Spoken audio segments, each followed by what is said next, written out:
पास किया, भर्ती हो गई। मैं एक बेवा बे औलाद को मेरे साथ थी, मतलब मैं कितना सब्र करूँ। अब मेरी उम्र 46 ईयर है और मैंने खुद शादी नहीं की, मैंने वो भांजियां भी पाली। मजे की बात है, एंड में मुझे क्या हासिल हुआ, 97 में बेगुनाह मुझे जबरी बर्दाश्त कर दिया गया और बहने मतलब सब ने मेरा साथ छोड़ दिया। क्या हुआ?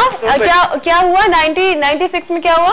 97 में नवाज शरीफ साहब ने मुझे बेगुनाह बर्तारफ कर दिया। 5000 बैंक से निकाले साहब, मेरा नाम भी आ गया। अच्छा, 8 औरतों की मैं वाहिद कफील थी जी। माँ बाप मेरे नहीं, शादी मैंने नहीं की, 3 मरले का मैंने घर बनाया, वो नीलामी पे आ गया। मैं खुश पेशानी से मैं काम करती रही हूँ, बेतहाशा मेहनत मैंने की, मेरी हड्डियां भी खा गई हैं।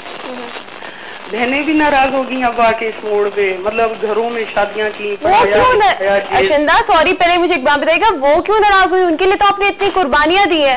बस कुर्बानी वाले का यही एंड देखा है मैंने। इवन के जो भांजी मैंने 8 साल की पाली, उसकी शादी की, मुझे अब शुगर भी है, बीपी भी है, हार्ट पेशेंट हूँ, उस भांजी की वजह से वो भी नाराज होगी। शादी की, 2 बच्चे हुए हैं, मैंने अपने साथ उसे रखा। छोटी भांजी की अब शादी निकाह किया मैंने, मतलब पूछने की बात है। अब मुझे परसों रात, मैंने कल रात ख्वाब में बेनजीर साहिबा को देखा है। मुझे वो कोई लेटर दे रही है जो मेरे से 3-4 उन्होंने मुझे काट दिए, 3-4 बार वो मेरे हाथ से नहर है उस पे गिर गए हैं। उन्होंने फिर उठा के मुझे गले लगाया, मुझे कहते हैं तुम मत घबराओ। हालांकि मेरा किसी सियासी पार्टी से ताल्लुक नहीं, मेरे पास कई दफा ऐसा हुआ खाने के लिए रुपया नहीं था। आप खुद सोचें, जो औरत तनहा मेहनत कर रही है, 15 साल की उम्र में माँ बाप मर गए हैं और मेरी मेहनत आप अंदाजा नहीं कर सकती कि मेरी नहीं मेरी बहन, मैं बिल्कुल अंदाजा कर पा रही हूँ आपकी उस तकलीफ का भी और आपके उस सब्र का भी जो आपने किया है। और आपने साथ 30 साल हो गया तहम्मुल से, सब्र है और मेहनत है। अब मैं किसी से ना खैरात मांग सकती हूँ, क्योंकि अगर टीवी मैंने लिया तो मैंने किस्तों पे लिया था, फ्रिज मैंने लिया था तो किस्तों पे लिया, सारी मेहनत खुद की है। मैंने छोटी छोटी जोड़ जाड़ के घर बनाया, मेहनत की, मुशक्कत की। अब बहनें इस वजह से कि उनको ये है कि थोड़ा बहुत पैसे हमें दे, या कोई उनके जहन में होगी, मुझे नहीं पता, बहरहाल अभी भी ये सोच पोस के मैंने, अब मैं तनहा। आप मुझे ये बताएं कि मेरे एक इस ख्वाब की ताबीर बता दें, ठीक है, और साथ मुझे ये बताएं कि मैं और मजीद कितना, जबकि अल्लाह को मैंने एक रजिस्टर बनाया हुआ है जो मैं सुबह उठती हूँ ना, मैं लिखती हूँ आज मैंने क्या गलती की, आज मैंने क्या नेकी की। मेरे जहन में ये सवाल होता था कि मैं 250 वाला सूट पहनूं, बैंक ऑफिसर ग्रेड 2 में ऑफिसर थी, ग्रेड 3 और मेरे जहन में होता था अगर मैं 1000 रुपए वाला सूट पहनूंगी तो उससे 4 लड़कियां 250-250 में ढकी जाएंगी।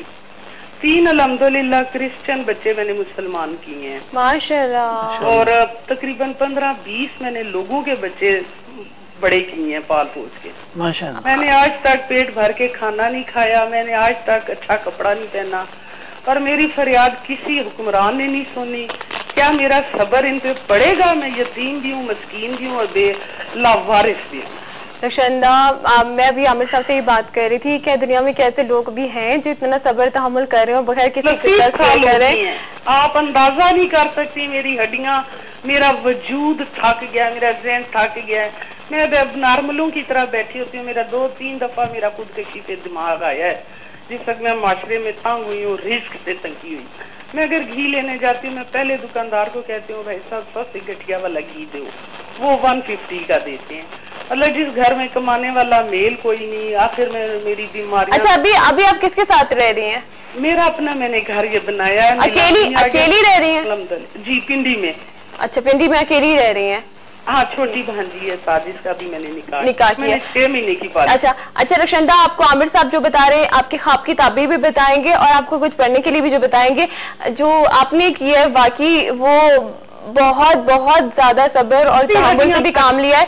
अल्लाह ताला बड़े शौक से देखती हूँ। बहुत बहुत शुक्रिया रक्षंदा, बहुत शुक्रिया। मुझे बहुत खुशी होगी कि अगर मैं आपके किसी काम आ सकूं। अपना बहुत ज्यादा ख्याल रखिएगा, लेकिन एक चीज रखें कि देखें आप करती चली जा रही हैं और अभी भी आपको किसी से कोई गर्ज नहीं, लेकिन आपको उसका सिला नहीं मिला, तो बस ये सिला आप सोच लीजिए कि अल्लाह ताला आपको कितना बड़ा इनाम देने वाला है।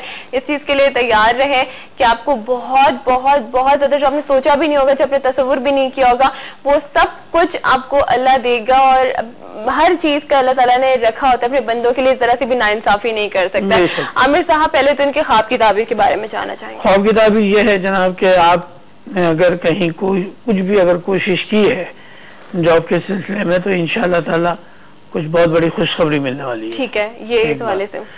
दूसरी बात ये कि ये इनकी रोजी के हवाले से कि कोई भी कोशिश, जी हाँ, बढ़ाएगी इनकी इंशाल्लाह। दूसरी बात ये कि आपने जो अपनी लाइफ की पूरी स्टोरी हमें सुनाई अभी, इसमें जितना आपने सब्र किया, जितना आपने अपनी बहनों का साथ दिया, जो भी कुछ किया, अल्लाह तबारक व तआला यकीनन आपके इस अमल से गाफिल नहीं है। बिल्कुल बिल्कुल। अल्लाह तबारक व तआला आपको इसका सिला अगर दुनिया में नहीं तो आखिरत में बहुत ज्यादा मिलेगा आपको, इतना ज्यादा कि बस लफ्जों में उसका बयान नहीं है। इनका जिन लोगों से वास्ता पड़ा है, जो इन्होंने हमें सारी सिचुएशन बताई है रक्षंदा ने, तो वो सारे खुद गर्ज लोग, खुद गर्ज लोग, क्योंकि ये इतनी बड़ी कुर्बानी है। जैसे रक्षंदा आपने बताई है कि अपना कुछ नहीं सोचा, शादी नहीं की, बहनों को पाला, घर में सारा खर्चा ये उठाती थी, भांजी की शादी की, मतलब और भी इसके अलावा 3 माशाल्लाह सब बता रही हैं कि 3 क्रिश्चियंस को इन्होंने मुसलमान किया है। बहुत बड़ी बात है, बहुत बड़ी बात है। और अब 46 की जो आप एज में पहुंच चुके हो, सारा कुछ लोगों के लिए सिर्फ अच्छा अच्छा अच्छा अच्छा करते हुए। तो आप ये भी रखिए कि आपका सब्र और जो आपका तहम्मुल है ना, ये दोनों चीजें आमिर साहब इन्होंने की। एक हमने सब्र की बात की थी और एक तहम्मुल की, तो उन्होंने दोनों चीजें की है। तो इंशाल्लाह हम सबकी दुआएं आपके साथ हैं कि आपको सब कुछ मिलेगा जो आप डिजर्व करती हो। बाकी इंशाल्लाह। अच्छा, कुछ पढ़ने के लिए साथ में इन्हें बताएंगे? हमारा टाइम भी खत्म हो रहा है। कॉलर को शामिल फिर इन्हें पढ़ने के लिए कुछ बताएंगे मेरे से? बता देंगे। वैसे बहरहाल ये कि रक्षंदा नाम बताया ना? जी ठीक है, मैं बता रही हूं। अस्सलाम वालेकुम, इसमें आज़म बता रहे हैं। अस्सलाम वालेकुम। हेलो, अस्सलाम वालेकुम। वालेकुम सलाम। मैं मरियम बात कर रही हूँ लाहौर। जी आवाज नहीं आ रही है। मैं मरियम बात कर रही हूँ लाहौर से। ओके मरियम, कैसे हैं आप? मैं बिल्कुल ठीक हूँ। आपका शो बहुत अच्छा आ रहा है ना, मैं डेली आपका शो देखती हूँ। क्यों, थैंक यू सो मच। आप बहुत अच्छी है और बहुत प्यारी लगती है। हम सब आपका शो बहुत शौक से देखते हैं। बहुत बहुत बहुत बहुत शुक्रिया Maryam, thank you so much. आप बताओ कि सब्र और तहम्मुल से काम लेने वाली हो या नहीं? गुस्सा आता है जल्दी? जी मैं खुद सब्र से काम लेने वाली हूँ। सब्र से काम लेने वाली है? जी पक्की बात है? जी। आमिर साहब आप क्यों ऐसे कह रहे हैं? आमिर सबको शक हो रहा है। जी मरियम, आमिर सब कह रहे हैं नहीं, थोड़ा बहुत तो गुस्से में आती है मरियम। जी गुस्सा तो है इतना, पर जिद भी है। आमिर सब कह रहे हैं आप जिद्दी भी हो।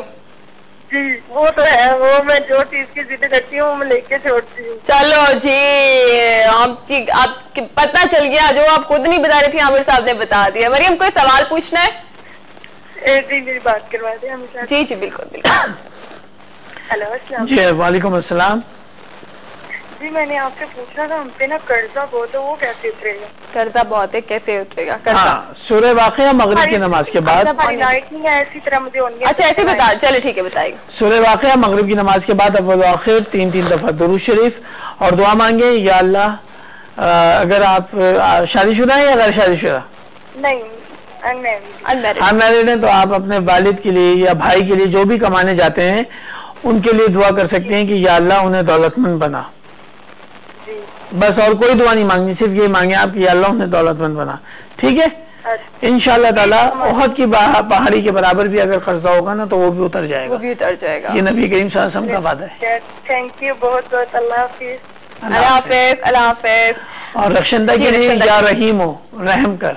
या रहीम हो, रक्षंदा। हाँ। जितनी बार चाहे पढ़े, जितनी बार चाहे पढ़े, या रहीम पढ़ते रहे, पढ़ते पढ़ते आखिर में कहें कि या रहीम और रहम फरमा, या रहीम और रहम फरमा, या रहीम और रहम फरमा।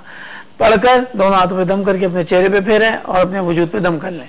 ठीक है, बिल्कुल इंशाल्लाह रक्षंदा, हम सब की दुआएं आपके साथ हैं कि जो भी इस वक्त हमारे साथ शो में शामिल हैं, क्योंकि देखिए कि अगर आप किसी के हक में दुआ भी कर देते हैं तो अल्लाह ताला आपकी दुआ कबूल कर सकता है। आप किसी के भी अपने भाई के हक में दुआ करो तो जो आपने बताई है सारी सिचुएशंस, तो अल्लाह करे कि आप अपने उस मकसद में कामयाबी रहें कि जो आपने लोगों का भला किया है सिर्फ और सिर्फ उनकी अच्छाई और भलाई के लिए, तो आपको उसका सिला भी फिर सिर्फ अल्लाह से उम्मीद रखें, लोगों से ना रखें। क्योंकि हम जब लोगों के उसमें बढ़ जाते हैं कि जी हमने इसके साथ अच्छा किया, अब इसको रिटर्न हमारे पास इसको करना चाहिए, तो मेरा ख्याल है कि शायद वो अमल कहीं हमारा जो है ना वो लेने और देने के उसमें पड़ जाता है। सब ये केवल वो ये होता है कि कुछ लो और कुछ दो वाला मामला आ जाता है। तो बिल्कुल भूल जाए कि आपने किसी के साथ अच्छा किया है तो आपको वो अच्छा क्यों नहीं कर रहा। बिल्कुल सही कह रही हैं आप। सबसे बड़ी बात यह है कि आपने अगर अपनी किसी अच्छाई का बदला दुनिया से वाबस्ता किया तो बजाय अच्छाई के आपको दुख मिलेगा। बस आप भूल जाएं, वो क्या कहते हैं, नेकी कर दरिया में डाल। आप भूल जाओ कि आपने किसी के साथ कितना अच्छा किया है क्या। हाँ, जब आप किसी से बुरा करो तो उसे हमेशा याद रखो कि आपने किसी माफी मांगे और उससे उस बंदे से भी माफी मांग लें अगर वो जिंदा है तो जिंदगी में, तो इंशाअल्लाह ताला आपके लिए ये अमल बहुत काम आएगा। आप भूल जाएं कि आपने अपनी बहनों के साथ अच्छा किया, आपने अपनी भांजी के साथ अच्छा किया, आपने और लोगों के लिए अच्छा किया है। हाँ, अलबत्ता ये भूलने से आपकी इन लोगों को जो आपके साथ जुड़े हुए जिन लोगों के लिए उनको याद रखना चाहिए कि वो आपके साथ कितना बुरा कर रहे हैं और उस पे इन लोगों को आपसे माफी मांगनी चाहिए। क्योंकि हमने एक शो अपना इस बारे में भी किया था, इस टॉपिक के बारे में किया था कि जिसका दिल दुखा रहे हो उससे माफी मांग लो, पहले अल्लाह से माफी मांगने से पहले उनसे माफी मांग लो। बहुत जबरदस्त शो था, है ना, वो बहुत ही अच्छा शो था, वो वेरी नाइस शो कि उससे हमें पता चला था कि हम लोग दिन में कितनी बार कोशिशें कर रहे होते हैं। तो प्लीज ये जो रक्षंदा जी की बहनें हैं, जो इनसे जुड़े हुए वो लोग जिन्होंने इनको सिर्फ दुख दिए हैं, तो प्लीज आप कर लें कि अल्लाह ना करे कि कहीं ऐसा फिर आप बाद में पछताएं कि हमने क्यों नहीं माफी मांगी इतनी प्यारी बहन से कि जो बगैर किसी घर के। हमारा टाइम भी बिल्कुल यहाँ पे खत्म हो चुका है जनाब। यकीनन हमारे शो से आपने आज भी जरूर कुछ सुना होगा, समझा होगा। तो जो लोग आज हमें कॉल करते नहीं मिली या जो लोग हमसे बात करना चाहते हैं, अपने सजेशंस देना चाहते हैं, तो इवनिंग लाउंज विद अना ये फेसबुक पे हमारा पेज ज्वाइन कर सकते हैं, अपने सजेशंस भी दीजिएगा और अपना बहुत ज्यादा ख्याल रखिएगा। Thank you so much Aamir साहब, अपना ख्याल रखिएगा। Thank you. आज के साथ जिंदगी रही तो इंशाल्लाह कल फिर मुलाकात होगी आप लोगों से। जब तक के लिए अल्लाह हाफिज।